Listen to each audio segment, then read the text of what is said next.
Water slide. We all have seen water slide and always enjoy the ride on it.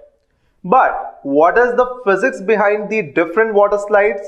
Why in some water slide you come with high velocity whereas in other you still struggle? So let us understand the physics behind the water slide.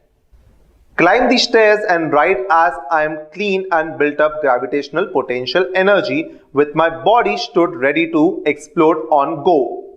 I experience a vertical free fall drop as the force of energy pushes me down.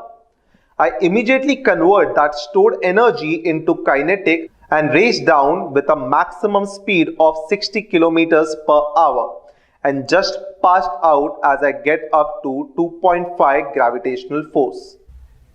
Gravitational potential energy and kinetic energy. Let's go to the next ride, that is river rapids.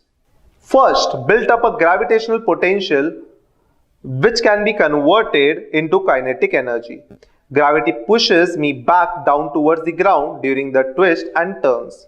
My body's inertia will try to keep me going forward with a slight push back against me, forcing me around the turns with it. Gravitational potential energy, kinetic energy, inertia, momentum, same as before.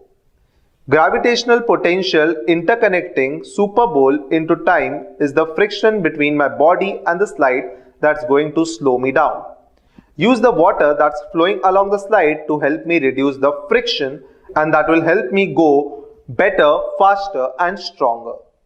Gravitational potential energy, kinetic energy, friction, gravitational force, commuting friction, gravitational potential energy, kinetic friction, all gets involved in this water slide.